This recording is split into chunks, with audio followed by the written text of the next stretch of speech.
Ooh, this is harmonization after harmonization after harmonization. This is just so good here, soothing to your ears. Yes, hello guys, welcome back to the channel. I'm VJ and you're now watching another episode of my reaction for today. For today, guys, I'll be going to react on another SB19 video. I was actually recommended to watch their live performance of their song Tila Luha in the Round Festival. I was actually provided a link in here, so I'm just gonna click it in. And I'm just so excited, guys. So let's go. Okay. Ooh. Okay, Tila Luha. That's stop crying. That's actually Tila. That's stop.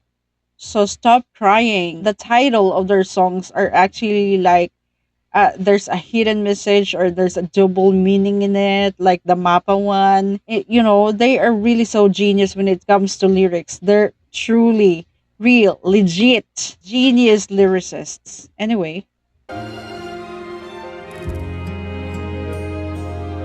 they performed it in Round Festival. I actually don't know what show is this. I think this is Korean or something because there's a Korean reading there.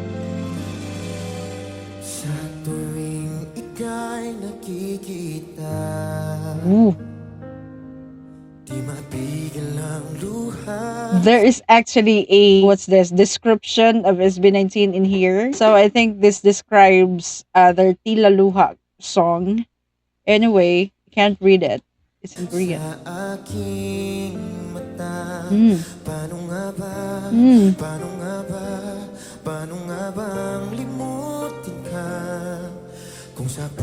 Okay, this is the translation, I guess. The debut single of P. Oh, this is their debut. This is just so crazy. I did not know that.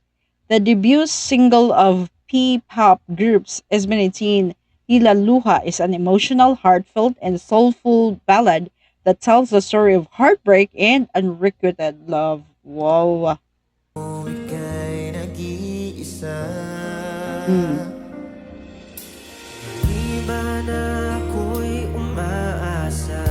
Mm. Tama bang nadarama para sa'yo, sinta? Bakit nga ba? Bakit nga ba? Bakit nga ba? Mahal kita kung sa puso. I thought that voice is Cel's voice, but it's actually Pablo's voice. Anyway. Pablo and Stel's voice, I think, are like on the R&B side.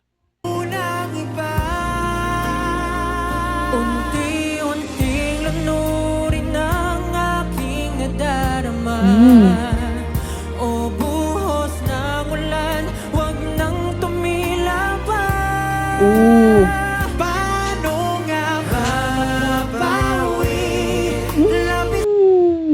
Yeah, legit. Their harmonization in here is so good.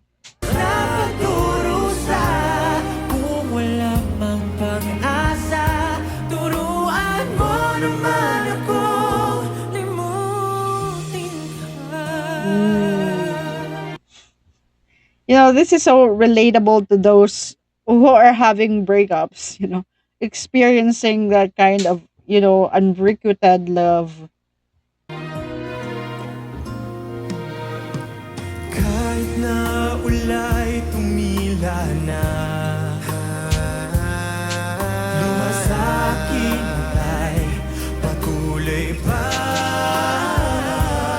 Ano nga ba?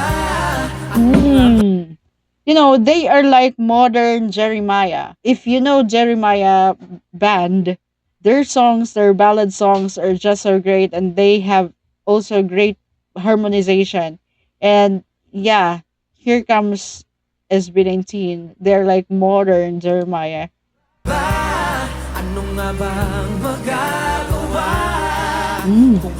I love that bass voice of Ken. That's the thing that I always notice. There's really, a great chemistry on his voice and the voice of the others.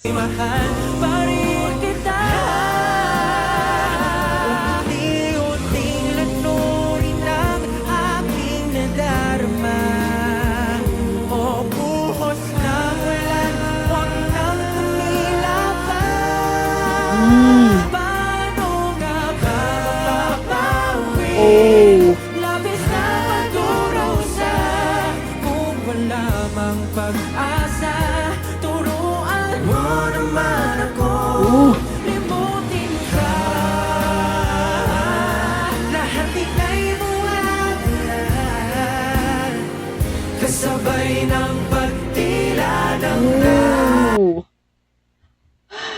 This is harmonization after harmonization after harmonization. This is just so good here, soothing to your ears. Like, if you are that heartbroken, you will really cry a lot, like all day when you listen to this song. darama. Unti-unting lunurin ang aking nadarama. Unti-unting lunurin ang aking nadarama.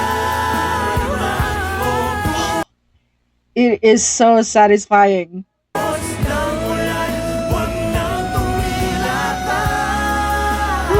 Paano nga ba mapapawi? Labis na pagdurusa, kung malamang pag-asa. Turuan mo naman akong limutin ka.